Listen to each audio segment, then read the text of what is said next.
오늘부터 에스겔서 말씀을 전하려고 합니다. 제가 문득 생각해 보니까 여러분과 함께 했던 시간이 10년을 훌쩍 넘었는데, 제가 지난 설교 이 목록이 다 있습니다. 이렇게 검색을 해보니까요, 에스겔서를 여러분과 함께 나눈 적이 한 번도 없더라고요. 하나님의 말씀인데, 그래도 십몇 년을 여러분과 함께 왔는데, 물론 전혀 없었던 건 아닙니다. 2011년도에 2019년도에 하긴 했어요. 그런데 새벽기도 시간에 했습니다. 새벽기도에 함께 하시는 분이야 그때 에스겔서 말씀 함께 나누었지만, 주일날 우리 함께 하시는 성도님들은 에스겔서를 말씀 한 번도 전한 적이 없다. 제가 참 부끄럽기도 했고, 또 왜 그랬을까 생각해 보니 나름대로 에스겔서가 참 어렵거든요. 어렵다는 선입관 때문에 선뜻 시도하지 못했었는데, 지난 여름 이번 가을 하나님의 말씀 어떻게 준비할까 하는 나름의 생각과 그림 가운데 9월에는 에스겔서를 전해야 되겠다. 9월이 작은 달이거든요. 그런데도 9월 1일부터 주일이 시작되니까 5주가 되더라고요. 9월이 잘 됐다. 이번 9월 한 달은 어떻게 해서든지 에스겔서 말씀을 준비해서 전해야 되겠다, 그런 마음을 가지고 오늘 그 첫 번째 시간을 가져보려고 합니다. 에스겔서의 핵심은요, 절망의 시대에 그래도 말씀을 던진다는 것입니다.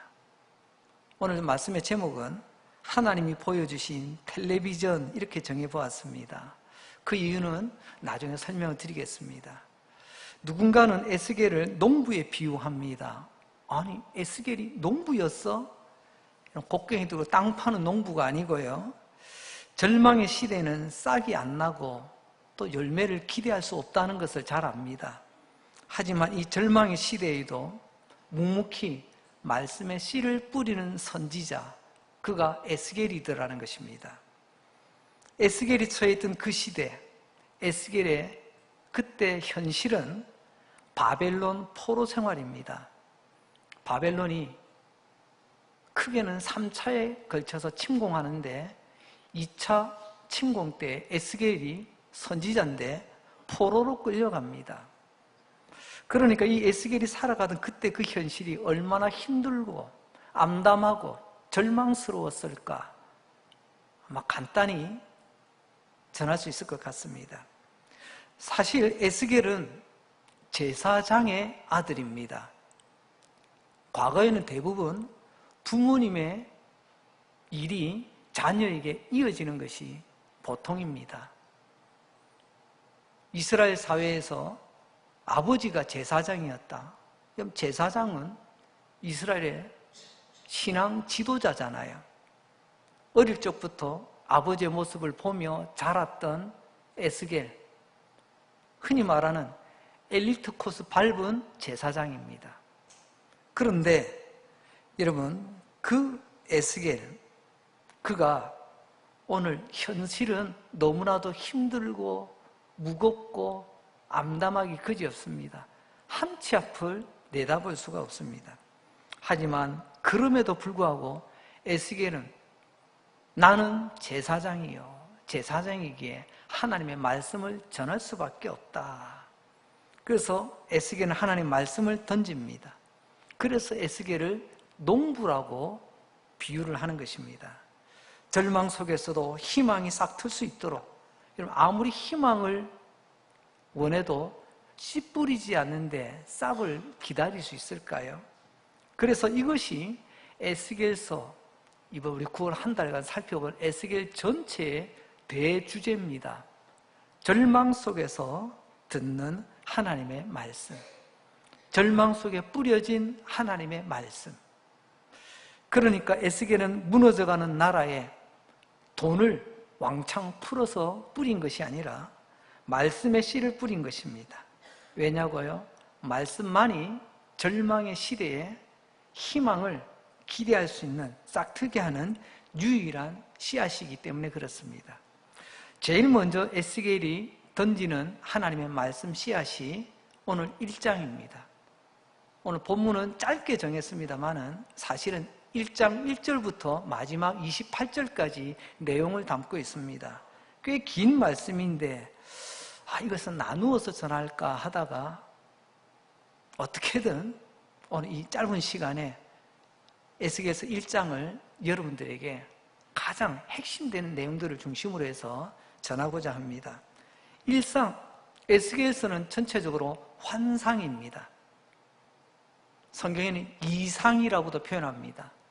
영어로는 비전이라고 합니다. 비전, 이상, 환상. 여러분, 비전은 보여준다는 뜻인데요. 물건을 앞에다 보여주는 것 비전입니다. 그러나 물건을 보여주는 게 아니라 전파를 타고 전파로 보여주는 것을 우리는 텔레비전이라 그렇게 부릅니다. 줄여서 우리는 TV라고 하죠. 텔레비전, 전파를 타고 보여주는 도구.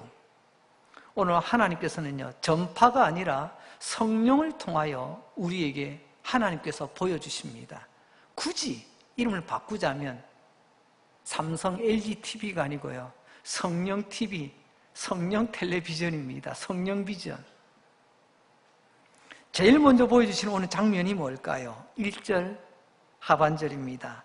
하늘이 열리며 하나님의 모습이 내게 보이더니, 컴퓨터를 딱 부팅을 해보면, TV도 딱 키면요, 회사 로고가 딱 뜨지 않습니까? 성령 TV, 하나님의 텔레비전 딱 키니까 제일 먼저 나오는 로고 같은 가장 첫 장면이 뭐냐면요, 하나님의 모습이 보이더라는 거죠. 하늘이 쫙 열리며 하나님의 모습이 하나님의 TV 속에 보이더라는 것입니다. 에스겔이 보았던 이 환상, 이 이상, 비전이 첫 장면입니다. 그런데 이 장면은 에스겔 1장 전체의 주제이기도 합니다. 내가 보여주고 싶은 것, 그것은 하나님은 이러하니라. 하나님의 모습을 보여주는 이야기가 에스겔 1장의 이야기입니다. 한마디로 말하면 이런 겁니다. 에스겔아, 내가 너에게 나의 TV를 보여줄 테니 보는 것을 네가 먼저 보고 나의 백성 이스라엘에게 전하여라. 오늘 우리는요, 네가 본 것을 강릉제일교회 성도들에게 보여주어라, 그런 의미예요. 그런데 여기서 문제가 있습니다. 하나님은 영이십니다. 하나님은 볼 수도 어떻게 느낄 수도 없어요. 영이시기 때문에. 그러니까 여기서 하나님의 모습이라고 하는 것은 어떻게 생겼을까? 여러분, 외모에 치중하는 것이 아니라 하나님의 속성, 하나님의 성품에 관한 이야기라는 것을 염두에 두고 말씀을 들으시기 바랍니다. 나는 교회 다닙니다. 자신 있게 이야기하는 것 참 좋습니다. 하지만 더 중요한 것은 나는 교회 다니고 있다 보다 더 중요한 것은 나는 하나님을 믿고 있습니다. 내 믿음의 대상과 내용이 분명해야 됩니다. 내용도 없고 대상도 없는데 나는 교회 오래 다녔어요. 우리끼리는 서로 자랑할 수 있을지 몰라도 하나님 앞에는 말짱 아무것도 소용없습니다. 참고로 출애굽 광야 시대를 하나님은 교회라고 보신다는 것, 사도행전 7장 38절에 나오지 않습니까? 광야 시대를 하나님 교회로 봤어요. 근데 그 광야 교회가 40년 가거든요. 누군가는 이야기하면 내가 이 교회 40년 다녔어. 40년 다닌 거 중요하죠. 그죠? 내가 매일 하나님의 만나 먹었어. 하나님의 말씀 매일 묵상하고, 그죠? 중요하죠. 근데 진짜 중요한 건 뭡니까? 광야를 지나 약속의 땅에 들어가는 겁니다. 약속의 땅에는 들어가지 못하고 광야에서 끝난다면 이거 얼마나 허망할까요? 그렇습니다. 하나님을 바로 아는 것이 중요합니다. 하나님은 누구시며 하나님은 어떻게 행하셨는가? 오늘 우리 예배를 시작하면서 사도신경을 고백했습니다. 우리가 사도신경을 고백하는 이유는 분명합니다. 믿사오니 믿사오며 믿사옵나이다. 이게 핵심 아닙니까? 그럼 여기 주어가 뭡니까? 나는 무엇을 믿는다는 거죠? 성부 하나님을 믿사오며 성자 하나님을 믿사오니 성령 하나님을 믿사오며 하나님께서 약속하신 이 모든 것을 우리는 믿사옵나이다. 믿음의 대상과 믿음의 내용을 믿는다고 고백하고 우리는 지금 예배를 드리고 있습니다. 그렇습니다. 여기서 궁금한 건 에스겔이 참 긴 성경인데 하나님께서 제일 먼저 던져주시는 것, 왜 하나님의 모습을 먼저 보여주실까요? 왜 먼저 그 이야기를 하실까요? 한마디로 말하면 하나님을 모르면 제대로 길을 갈 수가 없다는 겁니다. 여러분, 오래 가는 게 중요한 게 아닙니다. 많이 걷는 게 중요한 게 아닙니다. 목표를 향해 방향 잃지 않고 똑바로 가는 것이 중요합니다. 그렇지 않으면 내가 하나님을 제대로 모르면요, 목사 노릇 제대로 못합니다. 성도도 성도 노릇 제대로 못합니다. 교회, 이제 우리 교회 주보 보세요. 우리 교회 주보 제 80권, 이제 80년째가 됐다는 겁니다. 이제 내년이 되면 만 80주년이 됩니다. 긴 세월을 달려왔는데 하나님을 바로 알지 못하면요, 교회가 교회 노릇 못합니다. 바로 그런 내용입니다. 그래서 하나님은 비전, 이 이상을 통해 하나님께서는 제일 먼저 하나님이 어떤 분이신가를 알기 원하십니다. 지금 이스라엘의 현신, 이스라엘은 지금 망하고 있습니다. 무너졌습니다. 그들의 의식은 우리는 아브라함의 후손, 하나님 선택받은 백성, 우리 이스라엘인데 현실은요, 나라가 없잖아요. 박살났잖아요. 그러니까 포로로 끌려가지요. 지금 우리 현실에서도 일제시대 때 뭐 나라가 있었냐 없었냐 이것 가지고도 말이 많더라고요.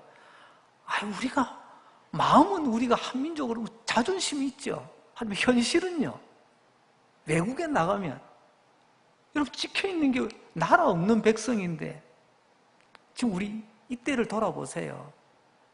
우리 자존심은 이스라엘이라고 말하고 싶지만 현실은 바벨론의 속국입니다. 그런 어지러운 상황이에요. 이때 하나님께서 에스겔을 통해서 다시 한번 말씀합니다. 이 절망 가운데 하나님께서 희망의 싹을 보여주시는 이상, 환상, 비전을 보여주시는 거죠. 사실 이 환상 이야기이기 때문에, 내가 비몽사몽간에 본 환상이기 때문에 사실은요, 이게 이야기가 참 어렵습니다. 양해하고 들으시기 바랍니다. 환상 이야기이기 때문에 우리는 환장합니다. 해석이 잘 안 돼. 참 어렵습니다. 그래서 하나님은 에스겔을 통해서 말로서 풀려 하지 말고 그림을 보여줘라. 말이지만 그냥 눈 감고 이해하는 게 아니고요, 듣는 가운데 그림을 쫙 그려줍니다. 눈에 보이는 듯하게. 그래서 오늘 말씀은요, 4가지 그림을 보여드리려고 합니다. 에스겔 1장을 4장의 그림으로 요약을 하는 거죠. 첫 번째 그림은 폭풍과 구름, 그리고 불과 빛입니다. 4절 말씀, 내가 보니 북쪽에서부터 폭풍과 큰 구름이 오는데 그 속에서 불이 번쩍번쩍하여 빛이 그 사방에 비치며 그 불 가운데 단쇠 같은 것이 나타나 보이더라.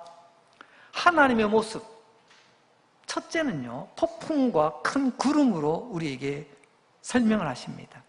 성경에는 하나님께서 우리 가운데 임재, 우리 가운데 함께 하시는 것을 표현할 때 종종 폭풍 가운데 또는 그 구름 가운데 임하신다, 함께 하신다, 이런 표현들이 가끔 나옵니다. 다시 말하면 폭풍과 큰 구름은요, 우리가 그 폭풍과 구름을 통해서 하나님을 다시 한번 느낄 수 있는 좋은 소품이 되기도 합니다. 그러니까 폭풍과 큰 구름은 하나님의 영광스러움과 하나님을 함부로 대할 수 없는 위엄과 하나님의 위대하심을 우리의 경험의 한 부분으로 설명하고 있는 거죠. 두 번째로는요, 불이 번쩍번쩍하여 비치고 그 불 가운데 단쇠라는 건 불에 벌겋게 달궈졌다는 것입니다. 달궈진 쇠. 쇳덩어리인데 달궈진 쇠는 딱 빛이 납니다. 밝아요.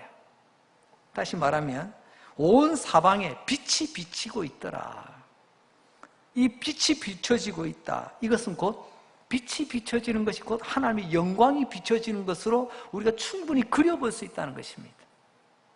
큰 폭풍과 구름, 그리고 사방으로 비춰지는 빛을 통해서 하나님을 그려보라는 것입니다. 이게 첫 번째 그림입니다. 오늘 몇 장 그림 본다고 했죠? 4장입니다. 이제 첫 장 지나갔습니다. 두 번째 그림입니다. 두 번째 그림은 5절부터 15절인데 내 생물, 4가지 생물과 내 생물이 이끄는 병거를 통해서 하나님이 어떤 분이신가를 우리에게 보여줍니다. 특별히 나중에 살펴보겠지만 우리 에스겔 10장에 넘어가서 보게 되면요, 거기 보면 네 그룹이라고 표현하고 있습니다. 성경에는요, 그룹이라는 단어를 쓸 때가 있어요. 그룹이 뭘까요? 아이고, 목사님 그것도 모릅니까? 소모임, 이 소모임을 그룹이라고 하지 않습니까? 성경의 그룹은 그게 아닙니다. 신천지 이만희가 여러분 성경에 그룹이 있다, 소그룹 이야기하다가 여러분 나중에는 그 이야기를 쏙 집어넣었어요. 선생님, 그건 아닌 것 같습니다. 그 그룹이 아닙디다. 그래? 초창기에는 그룹으로 그렇게 사람들을 미혹하다가 요즘은 그 말을 안 쓴다고 하더라고요. 우리말로 음차를 해서 그룹이라고 표현되어 있지만 사실 이 말은 그룹이라고 하는 영어가 아니고요, 히브리어는 케루브라고 하는 천사들을 표현할 때 쓰는 말입니다. 이 케룹이라고 하는 말을 우리말로 옮겨 쓰다 보니까 이집트를 애굽하듯이 말입니다. 이게 우리말로 그룹이라고 성경 번역할 때 그렇게 예전에 쓴 거예요. 그러니까 그룹은, 성경 속의 그룹은 천사를 말한다. 그런데 보세요, 내 천사들, 그리고 그 천사들이 이끄는 병거를 이야기하고 있습니다. 자, 여기서 보게 되면 그 네 그룹의 날개가 서로 연결되어 있습니다. 그냥 대충 포개 놓는 게 아니고요, 이스라엘의 성전을 보게 되면 성막, 특별히 성막을 보게 되면 휘장으로 딱 둘러싸는데요, 그냥 대충 걸쳐 놓는 게 아닙니다. 바느질해서 줄로 꽁꽁 묶어가지고 서로 떨어지지 않도록 다 연결해 놓습니다.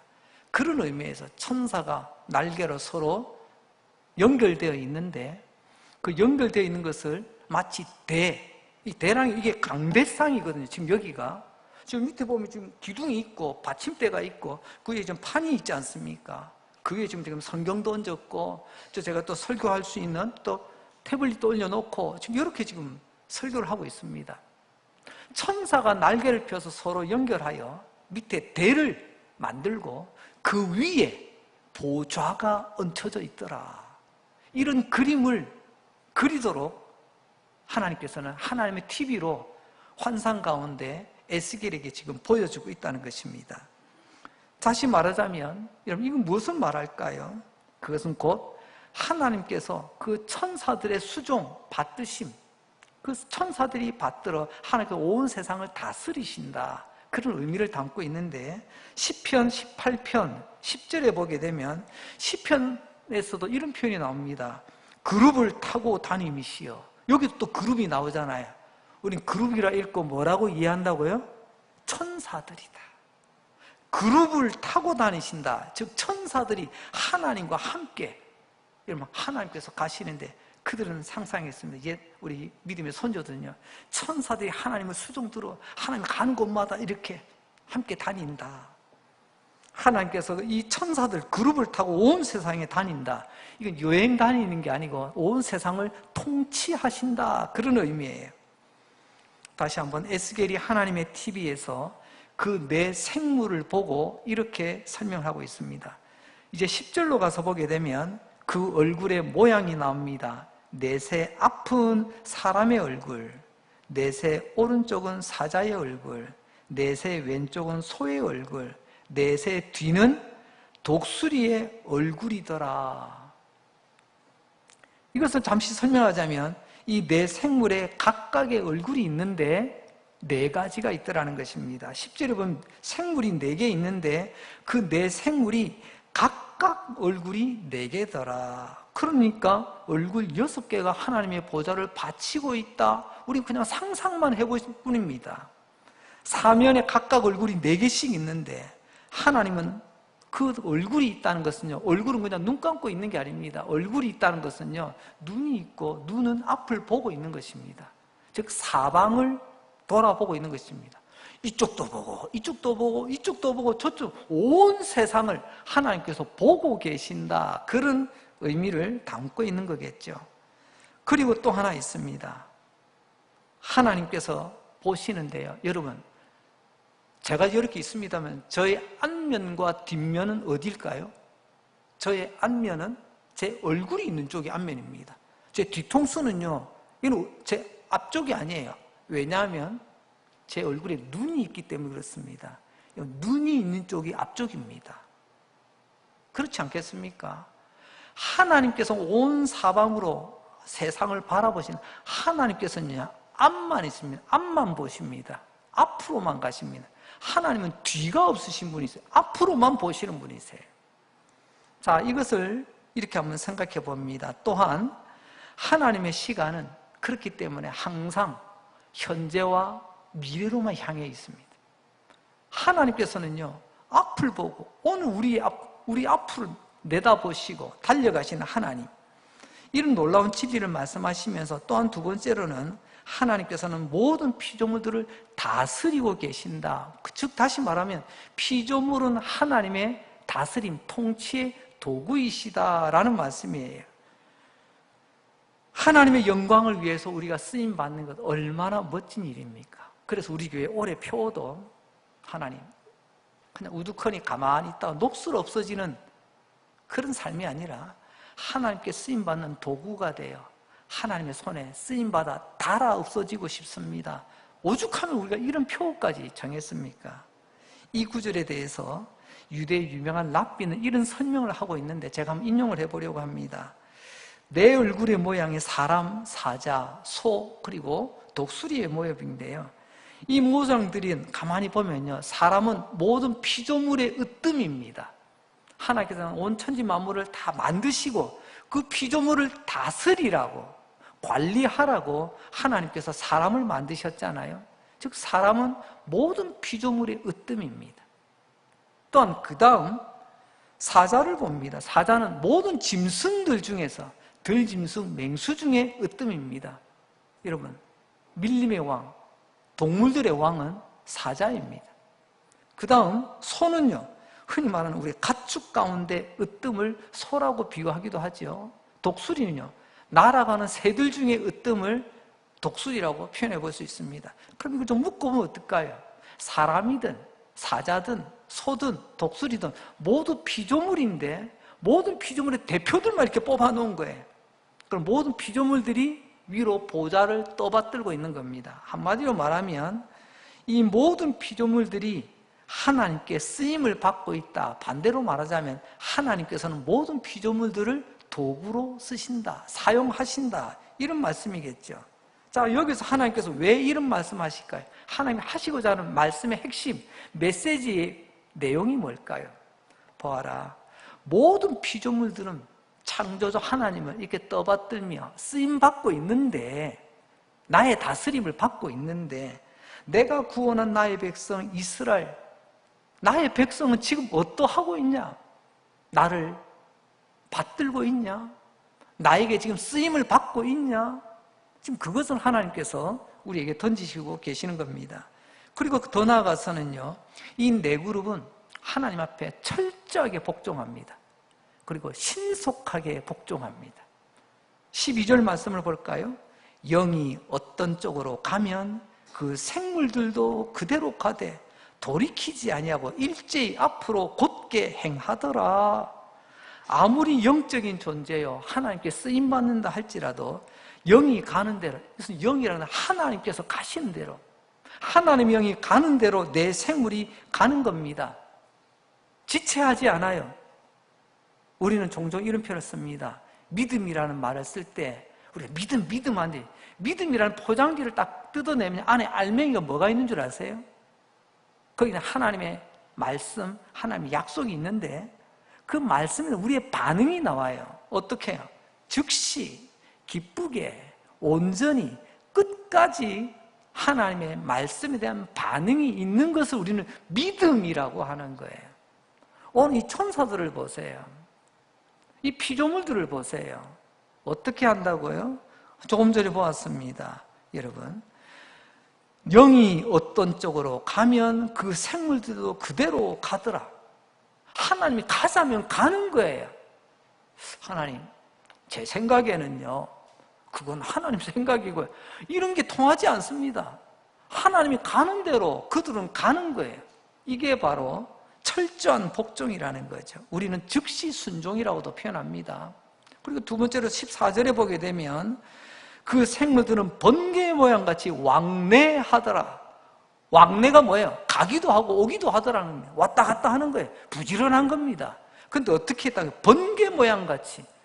뭐 번개 마크를 달고 다니나요? 뭐 번개맨입니까? 아니에요. 우리가 일상 속에서 번개라는 말을 쓸 때는 언제 쓰는 거죠? 번개처럼 번쩍번쩍, 동해 번쩍, 서해 번쩍 빠르다는 것입니다. 지체하지 않는, 즉시 반응한다는 거예요. 신속하게. 여러분, 그 생물들은 번개같이 왕래하더라. 하나님 앞에 철저하게 복종하는, 그리고 신속하게 복종하는 그들의 모습을 보며 주님 말씀합니다. 그런데 나의 백성들은 어떻게 하냐? 왜 그렇게 말씀 앞에 굼뜨냐? 왜 그렇게 끝까지 가지를 못하냐?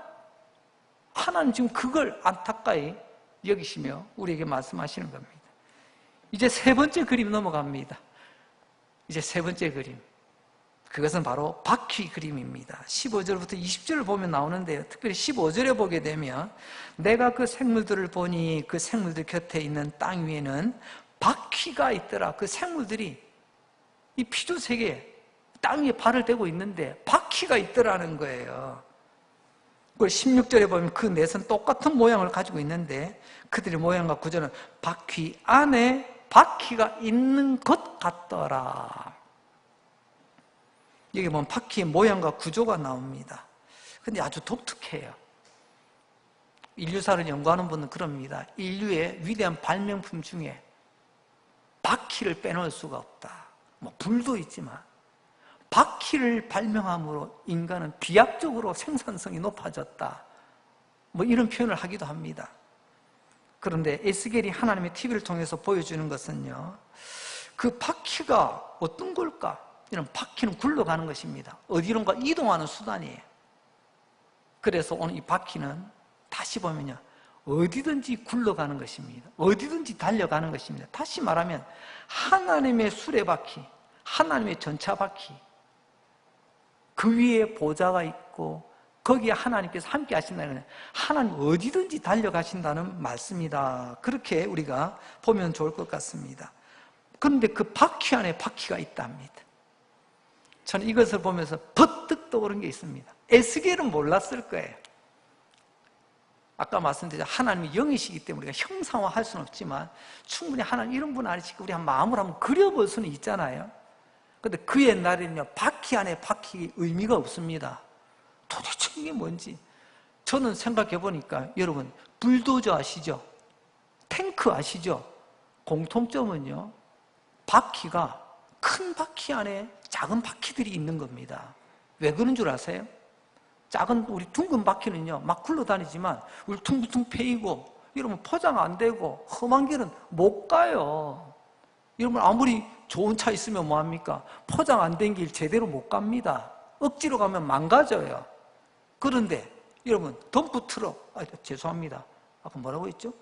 불도저, 그리고 또 포크레인 이렇게 또 이렇게 돼 있는, 그걸 보니까 무한 궤도라고 하더라고요. 뭐 캐터필러라고도 표현하던데, 여러분, 겉에 있는 바퀴 안에 작은 바퀴들이 굴러가지고, 여러분, 이거는요, 못 가는 데가 없어요. 여러분, 굴러가는 바퀴가 가는 곳에, 여러분, 이 궤도 차량이 못 가는 데가 없습니다. 근데 궤도 차량이 간다고 바퀴 달린 차가 다 가는 건 아닙니다. 저는 그런 상상을 해봐요. 못 가는 데가 없다는 것을 하나님 이렇게 표현하셨구나. 이 시대에는 충분히 이해가 되는 표현이라 생각되어집니다. 그러니까 바퀴가 이게 미쉐린이냐 한국 타이어냐 이게 중요한 게 아니고요. 하나님께서 바퀴 타신 수레를 타시고 다니신다라는 말은 하나님이 못 가는 곳이 없다는 것을 말하고 있다는 것입니다. 이 말을 우리에게 적용해 봅니다. 하나님은요, 어떤 죄인이 회개의 눈물을 흘리는 곳이라면 하나님께서 거기에 찾아오십니다. 하나님께서 하나님 백성들이 아파서 눈물을 흘리며 하나님을 간절히 찾을 때 하나님은 그곳에도 찾아오십니다. 어떤 성도가 골방에서 문 걸어 잠그고 주님 앞에 간절히 엎드려 기도할 때 하나님 바퀴 안에 바퀴를 단 그 수레를 타시고 하나님은 거기도 찾아오신다는 것입니다. 한마디로 말하면 하나님은 못 가실 곳이 없다는 거예요. 저는 어릴 적 그러면서 참 좋은 문화를 경험하고 자라온 것 같습니다. 어린 시절 저는 명화를 보고 자랐습니다. 명화 주제가가 있어요. 어디선가 누군가에 아십니까? 짱가예요. 짱가. 부르기만 하면 어디서든지 나타나는 거예요. 어린 시절은요, 하나님은 그렇게 그려보았습니다. 오늘 에스겔을 통해서 보는 이 환상, 하나님은 어디든지 달려갈 수 있단다. 왜 주저하니? 왜 찾지 않니? 그걸 우리에게 말씀하고 계시다는 거죠. 옛날 우리 믿음의 어르신들은, 우리 한학을 잘 열심히 공부하신 분들은요, 한문으로 이렇게 표현하시더라고요. 우리 하나님 무소부재하신 하나님, 안 계신 것이 없고 못 가신 곳이 없대. 그리고 그 바퀴 둘레를 또 설명합니다. 18절 상반절에 보니까 높고 무섭다고 표현했는데 바퀴가 얼마나 무서운지, 무섭다는 것은 아이고 무서워라 벌벌 떠는 이런 두려움만 있는 게 아닙니다. 이 두렵다는 말이 여러분 원어로 이렇게 보게 되면요, 경외라는 말로 연결되어집니다.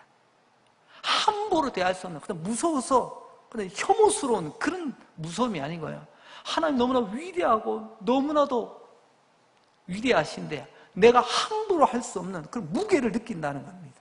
그게 무서움입니다. 하나님의 바퀴, 하나님 이렇게 경외로우신 분이시구나. 오늘 예배 드린 우리가 이처럼 크고 놀랍고 위험이 있으시며 경외로우신 분을 우리가 예배하고 찬양하고 있다는 것 꼭 기억하시고요. 저는 말재주가 여기까지라서 더 이상 하나님을 어떻게 표현할 수가 없어요. 그래서 저는 구합니다. 성령께서 말씀 듣는 자들을 깨닫게 해주시기를, 성령의 은혜가 있으시길 바랍니다.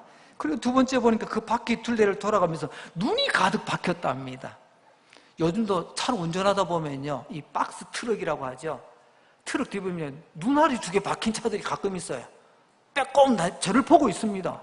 제가 왜 나를 보는 거지? 앞을 봐야지. 근데 그거 달고 난 뒤에 교통사고 많이 줄었답니다. 왜요? 뒤에 오는 차가 그 차를 의식을 한다는 거예요. 전에서 자꾸 나를 보네? 자꾸 앞에 차를 의식을 한다는 거죠. 이 눈알이 달렸다는 것은 본다는 거예요. 근데 하나도 전체를 보는데 눈알이 가득 찼대요. 눈이 그 수레에 보니까 막 붙어 있다는 것입니다. 그럼 무슨 말일까요? 하나님께서는 앞서 언제든지 어느 곳이든지 짱가 무소부재 모든 것으로 달려가신 하나님이시지만 또한 하나님의 눈은 온 세상을 살피고 계신다. 그냥 보기 때문에 아는 것입니다. 보기 때문에 알아가는 거예요. 하나님께서 그래서 모든 것을 보시기 때문에 모든 것을 아시는 겁니다. 그래서 우리 하나 가신 어르신들 뭐라고 표현했다고요? 전지하신 하나님, 모든 것을 아시는 하나님, 하나님의 눈이 다 살펴보신다는 거죠. 하나님은 모르시는 것이 없습니다. 모든 것을 아십니다. 여러분, 하나님은 선한 자의 착한 악한 삶도 아십니다. 하나님은 악한 자가 다른 사람 모르겠지, 아무도 모르겠지 행하였던 악도 하나님은 다 살피고 계십니다. 이 바퀴에 가득한 눈을 피할 사람, 이 세상에는 아무도 없다는 말씀이죠. 지금 에스겔의 현실은 어떻습니까? 이스라엘이 고난당하고 있습니다. 고난당하는 이스라엘, 그 형편을 다 아십니다. 누구를 통해서요? 바벨론을 통해서. 바벨론이 그들을 얼마나 잔인하게 그들을 짓밟고 무너뜨리고 그들을 괴롭힌지 그것도 하나님은 다 알고 계신다는 것입니다. 다시 말하면 하나님의 다스림과 하나님의 섭리에는 오류와 실수가 없다는 말씀이죠. 이제 마지막 그림으로 오늘 에스겔 1장, 이 어려운 에스겔 1장 주제 하나님을 보여주시더라. 하나님 어떤 분이신데 네 번째 그림을 보려고 합니다. 그것은 바로 보좌가 보이더라는 것입니다. 22절부터 26절까지인데요.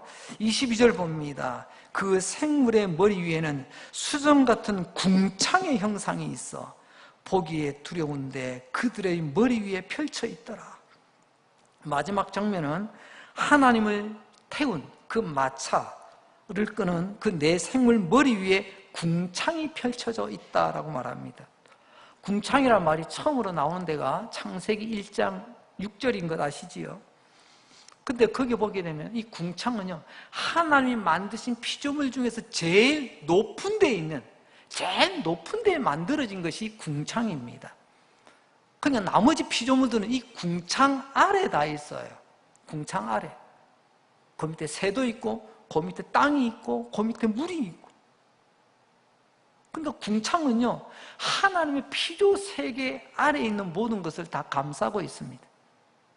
그런데 여러분, 궁창 아래에 피조물이 산다는 말은 궁창 너머에는요, 거기는 하나님의 영역이에요. 하나님이 거하십니다. 이것을 통해서 궁창이라는 말은 피조 세계와 창조주 하나님 사이의 경계선이라는 것을 알게 됩니다. 놀라운 것은 앞에 22절에 보면 그 생물의 머리 위에 수정 같은 궁창이 있더라. 그럼 생물 머리 위에, 생물 위에, 그 생물이 뭐예요? 천사 아닙니까? 천사 위에 궁창이 있더라. 그러니까는 이 말은 그 뭐냐면 생물은 천사라고 있지 않습니까? 영적인 존재예요. 영적인 존재 천사라 할지라도 그들은 하나님의 피조 세계에 있다는, 하나님의 피조물이라는 말이에요. 오늘 이 네 생물들, 천사들은 TV를 통해서 우리 이렇게 이야기합니다.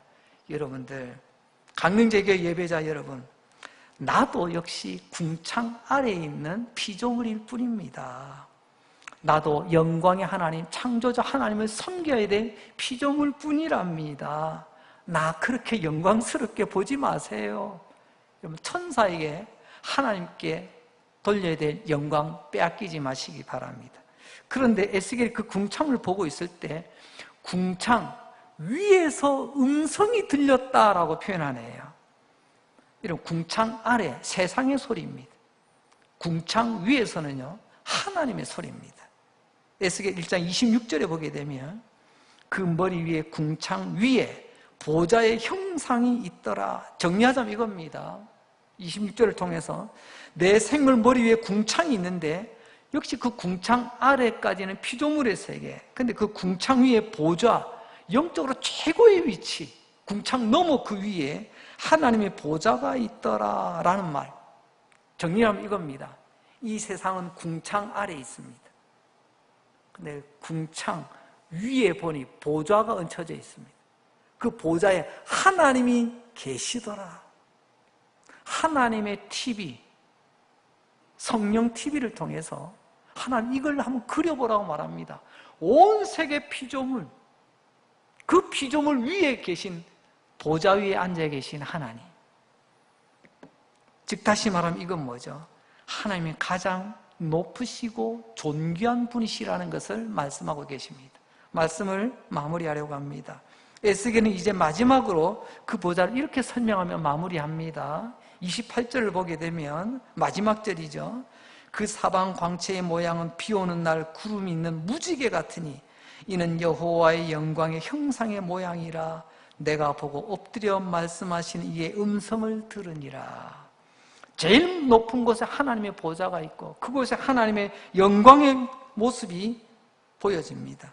지금까지 우리는 에스겔 1장을 통해서 우리는 무엇을 보았습니까? 1절에 나온다고 했죠. 바로 이것이 하나님의 모습이다.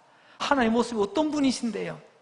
우리가 맨눈으로 볼 수 없고 손으로 붙들 수는 없지만 충분히 우리 믿음의 상상력으로 하나님께서 그려볼 수 있도록 하나님의 TV, 환상이라는 TV, 하나님의 성령 비전으로 우리에게 보여주셨는데 마지막에 보니까 지금까지 내 생물, 병거, 바퀴 안에 바퀴, 박혀있는 눈, 궁창에 보다 별 이야기가 다 나왔어요.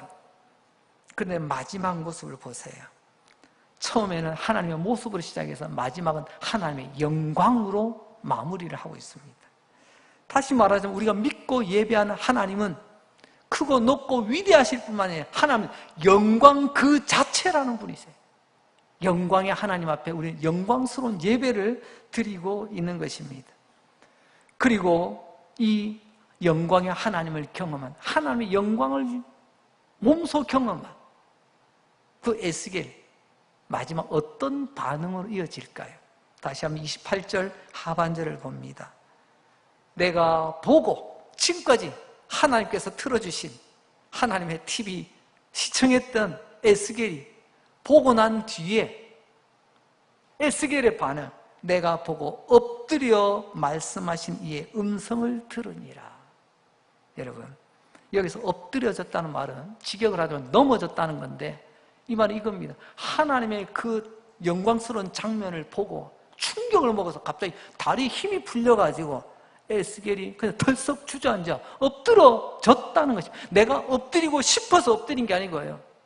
그 하나님의 위대한 영광에 그가 그만 주저앉아 엎드려졌더라. 수동형이에요. 왜요? 내가 믿는 하나님 이런 분이셨구나. 내가 믿는 하나님 크고 위대한 이런 영광스러운 하나님을 내가 믿고 있었구나. 그를 깨닫는 순간 내가 어찌할 수 없는 나의 무기력감을 느끼게 되더라는 것입니다. 그게 바로 넘어졌다, 엎드려졌다라는 말입니다. 성경에 하나님의 백성들이 가져야 될 태도 가운데 가장 표준이 뭐냐면요, 엎드림입니다. 엎드림. 엎드림은 첫째 예배 자세입니다. 우리 한문이 참 멋진 것 같아요. 예배, 예를 갖추어 우리 마음과 정성을 다하여 내 행동으로 엎드린다. 이게 예배입니다. 두 번째로 엎드림은요, 회개하는 자세입니다.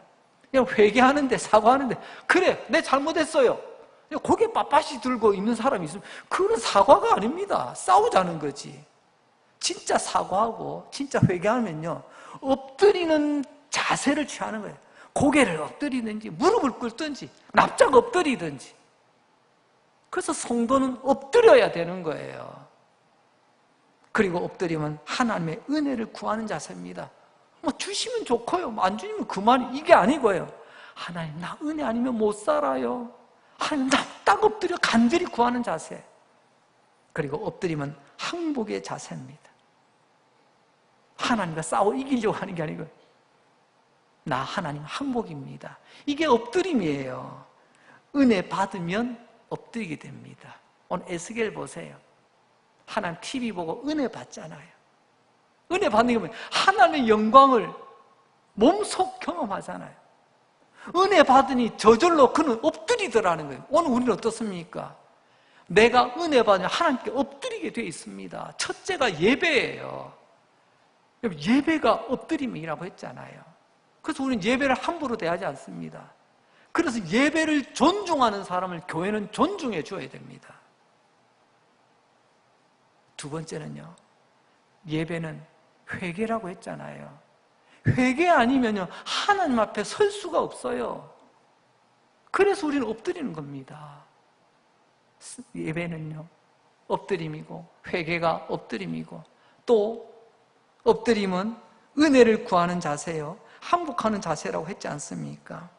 이제 하나님께서는 지금까지 감겨졌던 눈을 떠서 너 TV 좀 봐라. TV 여러 가지 케이블 방송 뭐 다양한 거 보지 말. 하나님의 TV 좀 보라는 겁니다. 하나님의 은혜의 TV, 말씀의 TV 좀 보라는 겁니다. 그러면요, 하나님의 TV 보고 나면요, 피곤해서 뒤로 벌렁 눕는 게 아니고요, 하나님 앞에 엎드리게 돼 있다는, 이게 하나님의 TV 본 자의 바른 결과죠. 에스겔은 하나님의 TV 보고 엎드러졌습니다. 내가 믿는 하나님, 영광의 하나님, 이런 하나님은 내가 믿고 있었구나. 주의 백성들이 내가 믿고 기도하고 예배하는 하나님, 얼마나 영광스러운 하나님인지를 알게 될 때, 보게 될 때, 우리도 에스겔처럼 엎드려 하나님 무슨 말씀 하시는지 듣고 순종하는 거룩한 백성, 복된 백성이 되겠지요. 우리 모두 이런 복된 하나님의 백성 되시기를 주님의 이름으로 축복합니다. 기도합니다. 하나님 아버지 감사합니다. 예배하게 하셔서 감사하고, 말씀 들려주셔서 감사하고, 깨닫게 해주셔서 감사하고, 거룩한 결심과 거룩한 다짐까지 허락하여 주시니 감사합니다. 내가 믿고 예배하고 기도하고 찬양하는 하나님, 그저 그렇고 그런 하나님이 아니라 이 세상이 내 생물 위 궁창, 그 궁창 위에 보좌, 그 보좌에 앉으신 만왕의 왕 되시고 그 영광이 사방으로 퍼져나가는 그 위대한 영광의 하나님, 그 하나님이 나의 아버지시여, 그 하나님이 나의 목자시며 그 하나님을 믿고 나아가는 우리 강릉제교 모든 성도들, 이제 하나님의 영광을 경험하고 엎드려 회복할 수 있는 절망 가운데 희망이 싹이 돋아나기를 기도합니다. 우리 모두 엎드려 회복하여 복받는 성도 되게 하여 주옵소서. 예수님 이름으로 기도합니다. 아멘. 자리